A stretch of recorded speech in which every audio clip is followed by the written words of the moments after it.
Okay, everybody. Today our lesson will be regarding festivals and celebrations in Mandarin culture. It's going to be a very interesting lesson today. So we'll be studying about some different festival celebrations and the importance of festivals in Mandarin culture and how Chinese celebrate their festivals and why these festivals are important and what kind of significance these festivals hold in their culture. So if we look at the first slide, we have some facts about Mandarin festivals. First of all, family and ancestor, the respect uh, element is around some central themes in major Mandarin festivals like the Spring Festival and Qingming Festival. These are some of the most prominent festivals in their culture. Uh, and traditional foods and customs such as mooncakes, zongzi, and dragon boat races are key parts of festival celebrations. So these are also some of the most important factors here. And then we have major Mandarin festivals importance. Uh, some of the key points here are preserve cultural traditions like ancestral worship, folk tales, and symbolic foods. Okay, and then we have reinforcing like the family ties through through reunions, shared meals, and rituals like red envelope giving. And then we have promoting national identity and unity by celebrating shared history and cultural values, and then providing time for rest and reflection, especially during major holidays like Spring Festival, and to boost local economies through tourism, retail, and food markets during festive periods. So these are some uh, importance like points regarding the major Mandarin festivals. And next we have Spring Festival, which is Chuanjie. It marks the beginning of the Lunar New Year, and it is the most important traditional Chinese celebration. Then we have the next point, which is family reunions are central, and people travel long distances uh, to be home. Like this travel rush is also known as Chun Yun. Okay, and then we have fireworks and firecrackers. They are also used to drive away evil spirits and welcome the new year. And then you have red decorations and couplets that are placed on doors to bring good fortune and happiness. And red envelopes, also known as hong pao, containing money, are given to the children and younger relatives as a blessing. So these are some of the important points regarding the Spring Festival Chunjie. Uh, it is also one of the most prominent festivals in Mandarin culture, and it is uh, also celebrated a lot because it marks uh, the new year in Chinese calendar year or the lunar calendar that they usually follow. And then we have Mid-Autumn Festival, which is also known as Zhongqiujie. Zhongqiujie is a Mid-Autumn Festival, and currently we are in the phase of a Mid-Autumn Festival here in Taiwan, and it is also celebrated on the same day in China as well. It is celebrated on the 15th day of the 8th lunar month. It honors the full moon and harvest. Families actually gather together to admire the moon and spend time in reunion. So it's a great occasion to have a reunion with your family and friends. And one of the other important aspects of this festival is that you have moon cakes, yue ping, uh, like which are like a traditional food uh, symbolizing unity and completeness. And then we have latrines. Latrines are like lit and displayed, especially in southern China and among children. And then we have the next point, which is it emphasizes harmony, reflection, and gratitude for abundance and relationships. And then we have Dragon Boat Festival, which is the Dongwu Jie. Uh, it is held on the fifth day of the fifth lunar month. It commemorates the loyal poet. Uh, the name is Qu Yuan. Qu Yuan is a loyal poet and also very famous and prominent figure in the Chinese culture. And then the next important aspect about this festival is that dragon boat races are held to symbolize the attempt to save or honor Qu Yuan. And people eat sticky rice dumplings, also known as zongzi, uh, zongzi wrapped in bamboo tea leaves. So this is also an important aspect of this one. And then we have sachets of herbs or perfumed pouches. The, they are like worn to ward off illness and evil spirits. This is how uh, I mean they believe in and what's their belief during like these kind of traditions or traditional values of this festival. And it also represents protection from evil, and it also kind of symbolizes patriotism and the importance of cultural heritage itself as part of the traditional Chinese culture. And then we have some of the other important like festivals in China, which are like these ones. One of the first one is a Latran festival. Latran festival involves like lighting up a lot of latrines and making a wish while they lit up a latran in that case, and then let it fly. And they believe that uh, their wish will be completed uh, whenever the latran is like destroyed itself or like passed away or something like that. So the next one is Qingming Jie, which is a Qingming festival, Tomb Sweeping Day.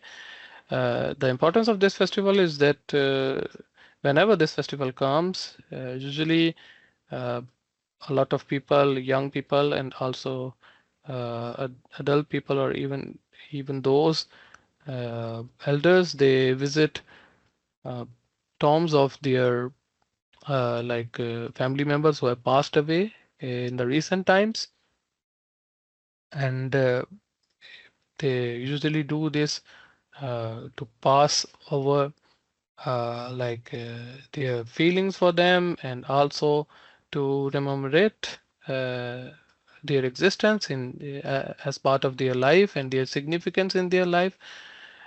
So it is also a kind of festival where a lot of people they try to remember their elders and whatever they have done for them and what kind of significance or importance they hold in their life even till now.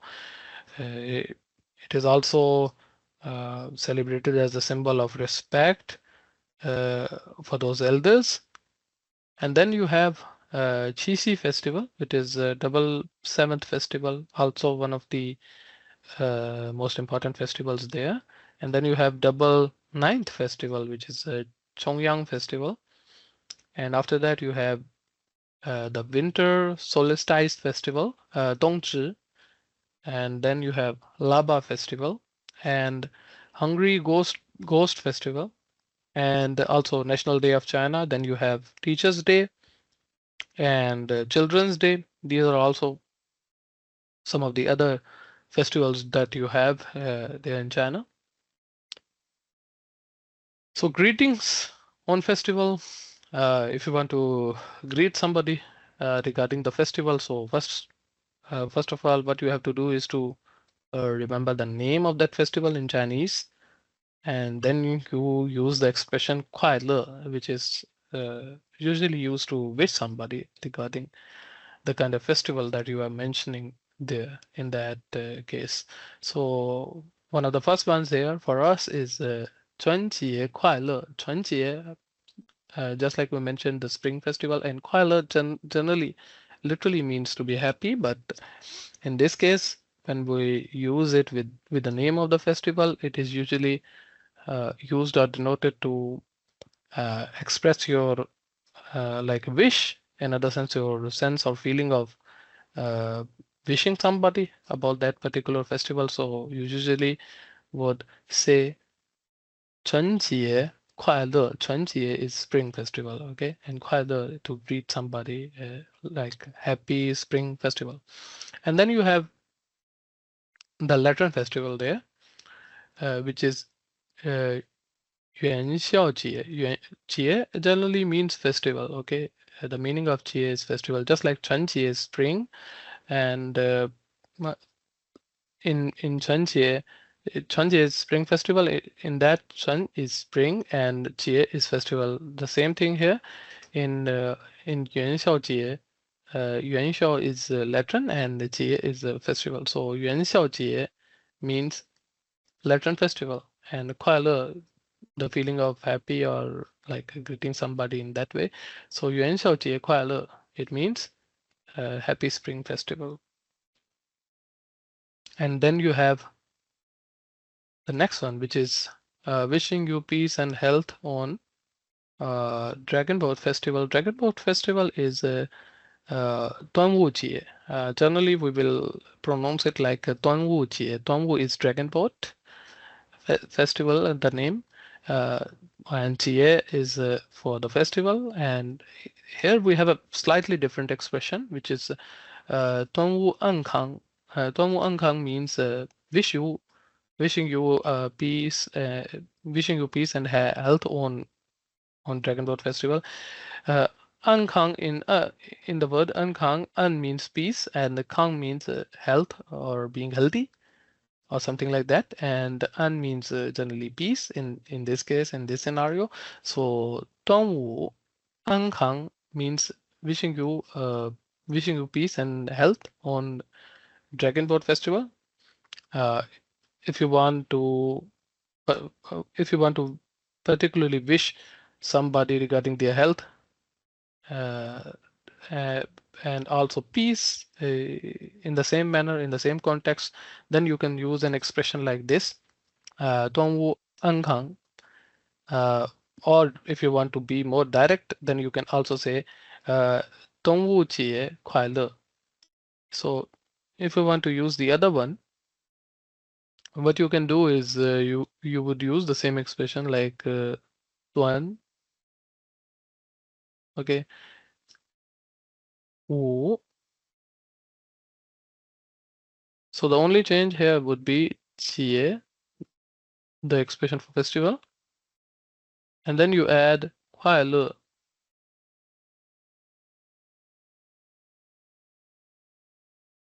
So in the end you add the 快乐.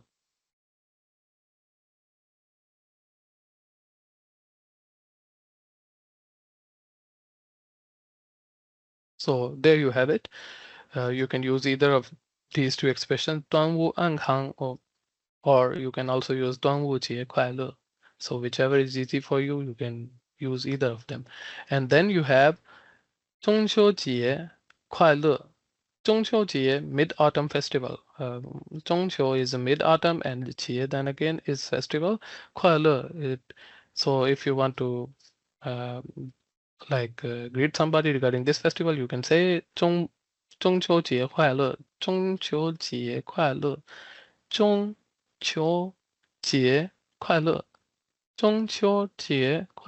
So happy Mid-Autumn Festival. So this is how you say it. And then you have the next one, also the last one on this slide, which is 国庆节快乐. 国庆 is a national, and then Jie is festival. So 国庆节 is national festival.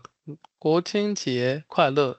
It means happy national day. Or okay, so it's like greeted on the national day event or somewhere around that. So 国庆节快乐. 国庆节快乐.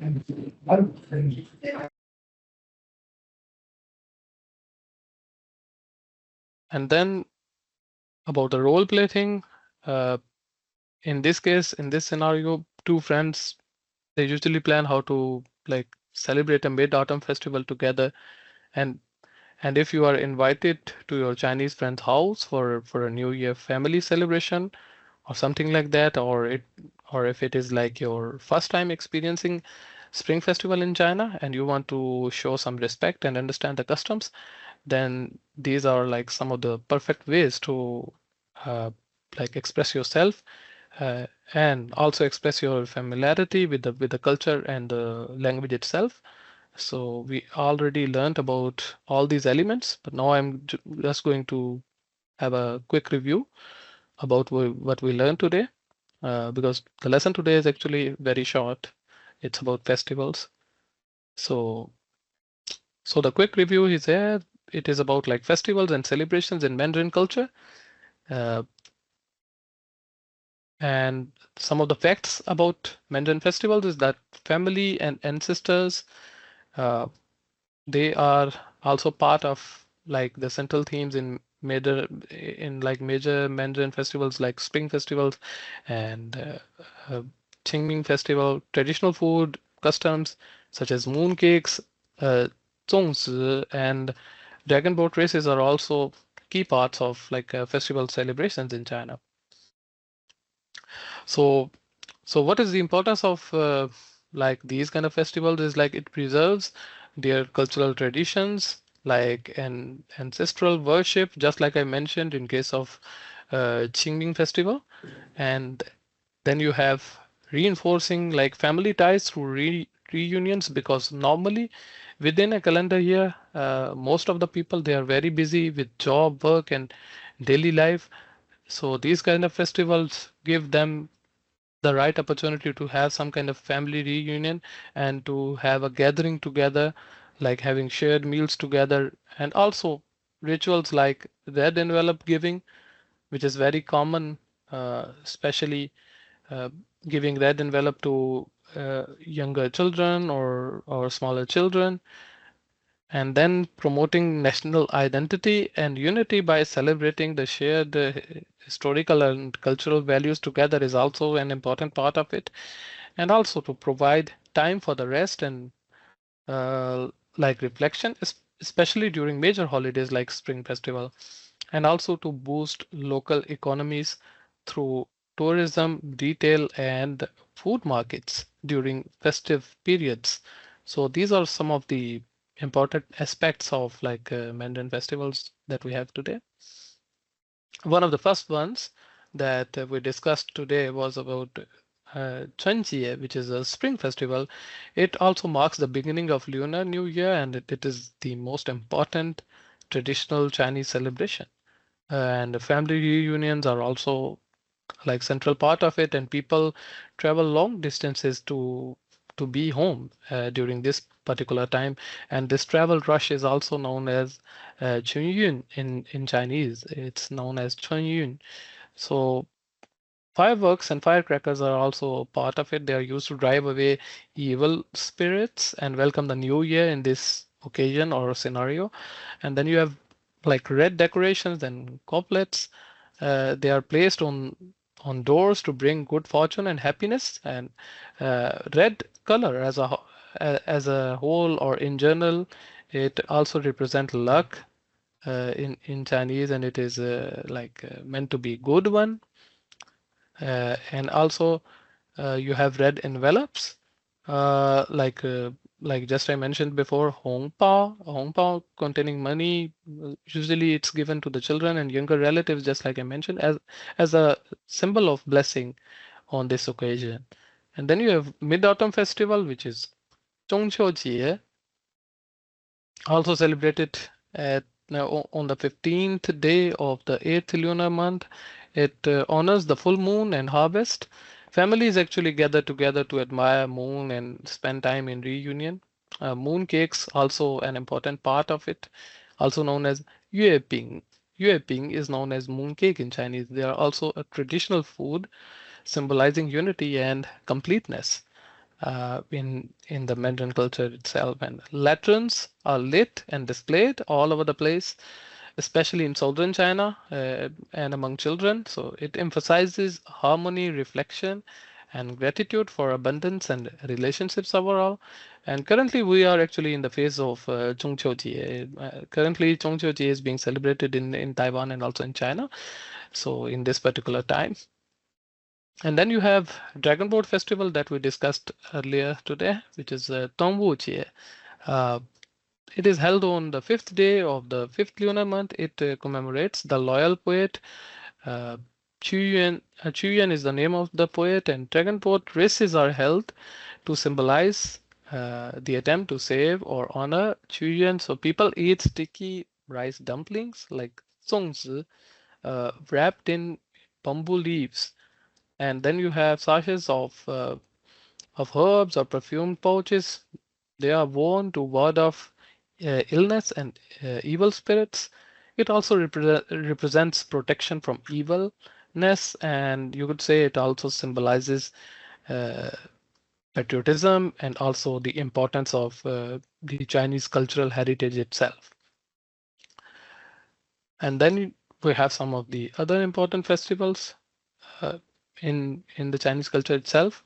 Like you have Lantern Festival here, in which lanterns are lit and in most of the places where it's being celebrated. And then you have Qingming Festival, also known as the Tomb Sweeping Day, in which ancestral worship is done, and a lot of importance is given to those ancestors who have passed away, and they pay some kind of tribute to them, and they go and visit their tomb on that day. So this kind of festival is reserved for that day. And then you have double seventh festival, also known as Qixi festival, and double ninth festival, also known as Chongyang festival. And then you have winter solstice festival, also known as Dongzhi festival, and Laba festival, and Hungry Ghost festival, and National Day of China, of course. And then you have Teachers Day and Children's Day. So greetings regarding the festivals, just like I was teaching before. If you want to greet somebody regarding that particular festival, first you have to use the name of the festival, and then you have to add the expression "Kuai Le," which generally means to be happy. But if you use it with a festival or an event like this, then it generally means that you are trying to greet somebody in that particular scenario. Just like you say, you see, we have 春节 快乐 Happy Spring Festival in our first phase, and then you have 元宵节 快乐 which is Happy Lantern Festival, and then you have 端午安康, just like I mentioned before. An means peace, and Kang means to be healthy, or it symbolizes health in that case. So if you want to wish somebody, especially who is elder in age than you, wishing him peaceful and healthy celebration in case of Dragon Boat Festival, then you can use an expression like this, Tongbu Ankang. But if you want to use a journal way of expressing your greeting, then you can also use the one that I wrote below, which is the Tongbu Jie Kuai Le. The same 快乐 comes after 端午. Okay, so 端午节快乐. 端午 is dragon boat, and then 节 is for festival, just like we learned before. And then you have 中秋节快乐, which is Happy Mid-Autumn Festival. So 中秋节快乐, Happy Mid-Autumn Festival. 中秋 is mid-autumn, 节 then again being used for festival here. So 中秋节快乐, Happy Mid-Autumn Festival. And then you have the last one, which is 国庆节快乐. 国庆 is a national day, and 节 is then again, just like we learned, it's for festival. 快乐, it means happy, or like wishing somebody in sort of happiness. So 国庆节快乐 Happy National Day Festival. So then you have the role play just like I mentioned before. So if as part of like celebration of Mid Autumn Festival or any other festival, if you are invited to your Chinese friend's house for like a New Year family celebration or anything like that, and it and this is like most probably your like first time experiencing the Spring Festival in China, and you want to show some respect and understand the customs, then you can always use expressions like these, like 春节快乐, 春节for Spring Festival and 快乐 for like wishing somebody to like celebrate that kind of festival in other sense. So this is pretty much it for today. And if you have any questions, please feel free to let me know. Today, our lesson was basically about some of the important festivals in Mandarin culture in China. And if you like, if in your case you ever get the chance to go there or celebrate one of these festivals there with one of your friends, and then you can always use these expressions to express your respect for the culture. Uh, uh, and also it will uh, make them understand that you know a part of their culture, and it is, and if you know about these festivals in general, it will be seen as something very positive and very nice. So I'm hoping that you guys will learn a lot from this lesson regarding the festivals and celebrations in Mandarin culture. So this is pretty much it for today from my side. So have a nice day, have a nice weekend. Goodbye.